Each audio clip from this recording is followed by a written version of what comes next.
ኢዮብ በሌለበት ግን እግዚአብሔር ይወራረዳል። አይችልም። አሜን። አያሳፍረንም። አሜን። ሃሌሉያ። ሰይጣን እዚህ ጋር አልተሳካለትም። ያለው የመጀመሪያው ስለ ኢዮብ ሀብቱ ሙሉ አጣ፣ ተመቸበት። 500 ግመሎች፣ 500 እንስት አህዮች፣ 3000 እንዲሁም ደግሞ 7000 ሁሉ 11,000 ሙልጭ ሲል ሰይጣን ግን አልተሳካለትም። በዘመናችሁ ላይ ሰይጣን ስኬት አያገኝም። ለምን መሰላችሁ? አምላኩን ኢዮብ በሀብቱ ውስጥ አከተተው። አምላኩን ኢዮብ በሀብቱ ውስጥ መስሎት ይሰድብሃል፣ ይኬድሃል ሲል እንደዚህ አለ፣ ራቁቴን መጥቻለሁ አለ። ይዤ የመጣሁት ነገር የለም አለ። ከእናቴ ማኅፀን ራቁቴን እንደመጣሁ አለ። ወደዛ ይመለሳለሁ አለ። እግዚአብሔር ሰጣ፣ እግዚአብሔር ነሳ። የእግዚአብሔር ስም ይሆናል። ሃሌሉያ። እግዚአብሔር ነው። ሃሌሉያ። ሀብት ቤትም ለኢዮብ አምላኩ ነው። አምላኩን በአምላክና የሚያመልክ ትውልድ ከእሱ ይነሳል። እግዚአብሔር በሀብት ውስጥ የለው። በግመሎች ውስጥ እግዚአብሔር የሸሸገ መስሎት ነው። ሚስትና ካራ ግንኙነት ታቋርጧል። ሚስትና ካራ ከእግዚአብሔር ጋር ልትቆራረፈው ሊጠይቅ ዘመን የጠየቀኝ መልሽ ሀብቱ ሙሉጭ ሲያደርግ ጽድት ብሎ በከንፈሩ እግዚአብሔርን አልበደለ። እግዚአብሔር እንደሚሰጥ ያውቃል። የሀብቱ ምንጭ ያውቃል። ኢዮብ ሀብቱንና እግዚአብሔርን ለይቶ ነው ሄደው። ዛሬ በኢየሱስ ለይታችሁ አይደለም። አሜን። በቃላ ለኢዮብ እግዚአብሔር ነው። ሰጣ ለኢዮብ እግዚአብሔር ነው። እግዚአብሔር ነው ማለት ነው። ዘመን የሚቀይረውን ነገር ነው ዝም ብዬ የሚሰጥ ትቆማለህ። ዛሬ ልፍስፍስ ትውልድ ከዚህ በኋላ እናየው። በእግዚአብሔር ጥገኛ የሆነ ትውልድ ይመጣል። አሜን። ተሸወደ፣ አልተሳካለትም። ሰይጣን ተበላ። ሰይጣን ሊሳካለት ምን አለበት እንደሆነ ታውቃላችሁ? ሀብቱ ውስጥ እግዚአብሔርን ከከተተ፣ በነገር ውስጥ እግዚአብሔርን ከከተተ ያቺ ያጣቀቃታ ከእግዚአብሔር ጋር ይጣላል፣ ያጣላል። ተበላ። በጣም የሚገርም ምክንያቱም ኢዮብ አምላኩን በውስጡ ውስጥ የከተተው መስሎት ነው። ቀጠላውንም አምላካችን የሆነ ነገር ውስጥ ከተን ነው ዘመናችንን እየተጨነቅን የቆየ ነው። እግዚአብሔር ለኢዮብ ግን ብቸኛው የልቡ አምላክ በምድራዊ ነገር ላይ አይታለም። ሰጪውን ያውቃል፣ ከፈለጋ ይወስዳል። ህብረት ግን አይቋረጥም የሚል ነው። ምስጋና አይቋረጥም የሚል ነው። ምን አይነት ጀግንነት ነው!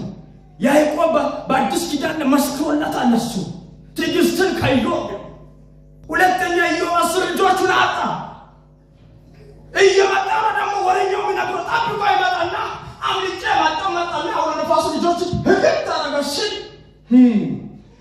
ተሻውዷል ሰይጣን። በልጆቹ ውስጥ እግዚአብሔር የለም። አንድ ልጅ መቅበር እንኳን ከባድ ነው።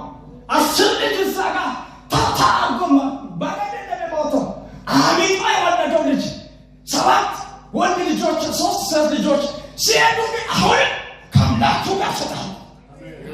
ሃሌሉያ። ይህ ቃል ዛሬ ይባባል። በልጆቹ ውስጥ አላስቀመጠም አምላኩ። ልጆች ቢሄዱም የማይሄድ ከኔ ጋር አለ። ባይገርማችሁ ያለ እግዚአብሔር ህልውና ነው እየተፈተነ ያለው። ምክንያቱም አጥር ከዙሪያው ላይ ተነስቷል። አጥር ተነስቷል። አጥር ስለተነሳ እጅ ላይ እየፈለገ ያደርጋል። ነገር ግን ሰይጣን ከእርሱ ፈቃድ እየወሰደ ነው ያንን ሲያደርግ የነበረው። ቁጥር 22 ላይ በጣም ይገርመኛል። ምዕራፍ 22 ላይ በዚህ ሁሉ ኢዮብ አልበደለም፣ ለእግዚአብሔርም ስንፍና አልሰጠም። ሁለተኛ ከባድ ፈተና ውስጥ ደግሞ ገባ። ምዕራፍ 2 ከቁጥር 1 እስከ 13 ስትነቡ ደግሞ እሱን ትንሽ እናነባለን። ጀመረ። ፈተናው ቀጥሏል። ሁለተኛ ምዕራፍ እንዲሆነ የአምላክ ልጆች በእግዚአብሔር ፊት ለመቆም መጡ። ሰይጣንም ደግሞ በእግዚአብሔር ፊት ለመቆም በመካከላቸው መጣ። እግዚአብሔርም ሰይጣንን ከወዴት መጣ? ሰይጣንም በምድር ለዘርኩ እርሷንም ተመላለስኩ ብሎ ለእግዚአብሔር ሰይጣንን አሁንም ደገመ። በአሁኑ ባሪያ ኢዮብን ተመለከትከው? በምድር ላይ እንደሱ ፍጹምና ቅን ይደግማል እኮ። ልጆች ሞተዋል እኮ። አንተ ሀብት የለም እኮ። ወዳጆች እኮ ሸሽተዋል። ዘመድ እኮ ጀርባ ሰጥተዋል። ተስፋ ሊደረግበት አይደለም። አቋሞቹ ግን አልተቀየሩም። የሚያቀን እግዚአብሔርን የሚፈራ ከክፋት የራቀ ሰው የለም። በከንቱም አጠፎ ዘንድ አንተ በእርሱ ላይ ምንም ብታንቀሳቀሰኝ እስካሁን ፍጹምነቱን ይዟል። በኢዮብ ላይ አላፈርኩበትም። አንተ ዝም ብለህ እየከሰድክ ነው እንጂ አቋም አላሳፈረኝም ማለት በዘመናችሁ እግዚአብሔር አይፈርም። አላሳፈረኝም። አሜን አሜን። ከልጆቹ አይኖቹን አንስቶ እግዚአብሔር አይኖቹን አንስቶ እግዚአብሔር ይግባባችሁ። እኛ እኮ በትንሽ ነገር ነው የምንጣለው። የሆነ ነገር ስጠፋ አንተ አገልግዬ ብሎ አገልጋይ ትንሽ ነገር ሲከለከል እኮ ሳምንት እናቆርፋለን። አንዳንድ እግዚአብሔር ይችላል። ሳሙን ተቆራርፈናል ከጌታዬ ጋር ሲያው ቢታባታኮ ቢታመልኮ ድሮ አምላክ ነው፣ አሁንም አምላክ ነው። ድሮ ተመልኳል፣ አሁንም ይመለካል። ነገር ግን በተሰጋው ባለና ቆመን እናመልካለን። ባለቀ ጉዳይ ላይ እያመሰገንን እንቀጥላለን። ነገር ሳይሳካ የሚያመሰግን ትውልድ፣ ሁኔታ ሳይሳካ የሚያገለግል ትውልድ።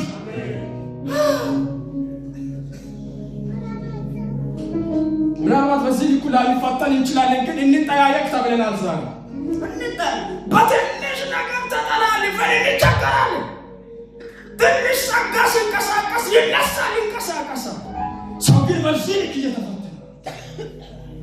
ማንሱ እግዚአብሔር ተራት ጀመረ። የኢትዮጵያዊ ይመስላል ቁርባት ለቁርባት ነው። ምን ችግር አለ? ያበደረው መልሶ ይሰጣል። ጤና ካለ ሰርቶ መለወጥ ይቻላል። ጤና ካለ ምን ችግር አለ? ሰርቶ ይለወጣል። ጤናው ነገር የሆነ ነገር ሊመጣበት ይሰጣል። ኦሮ እንደዛ አይደለም። ባቀራሽ ብቻ ከተቆንጂ ማይችልስ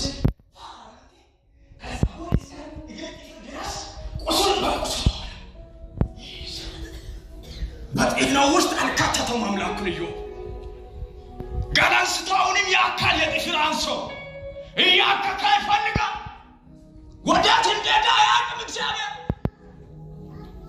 ምን አይነት ቁጭ ብሎ አመድ ለቁጭ ብሎ ያክካል።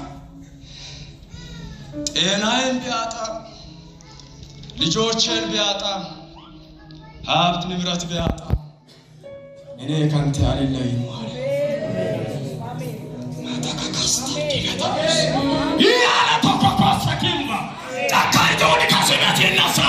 በኑሮ ውስጥ እግዚአብሔርን የማይከት ይነሳ።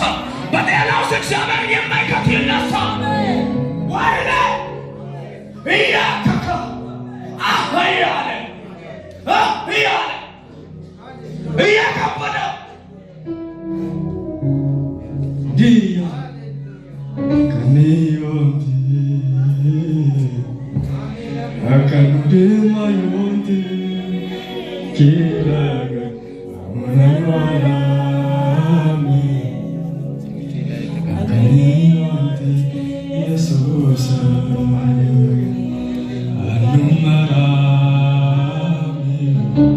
ወዴት ትሄዳለህ?